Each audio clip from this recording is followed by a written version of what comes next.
Un mec planqué sous la bagnole d'un dealer.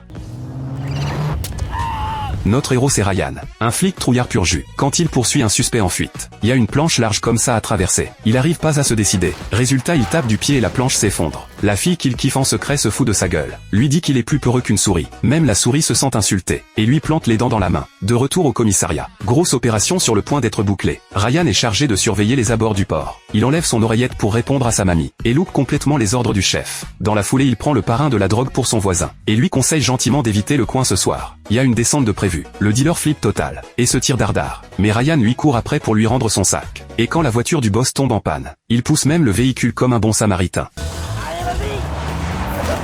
Cette séquence de folie fait de Ryan la risée du commissariat. Mais le pire arrive. Ryan apprend qu'il a chopé un virus suite à la morsure de rat. Il lui reste 30 jours à vivre. Ryan s'effondre complètement. C'est là que le dealer le retrouve. Il lui propose de récupérer une pièce à conviction, en échange de 10 000 $.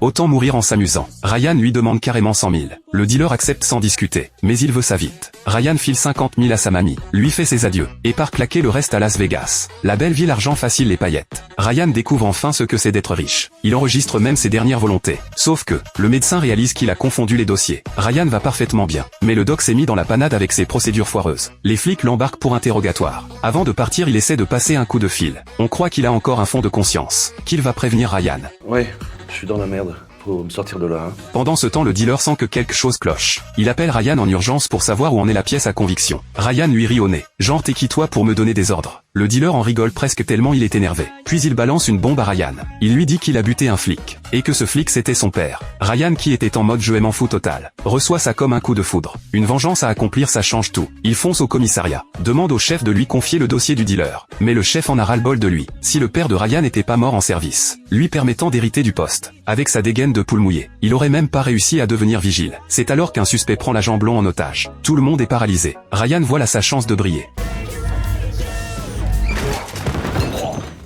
Bon raté, mais c'est pas grave. Ryan repère quelque chose au plafond.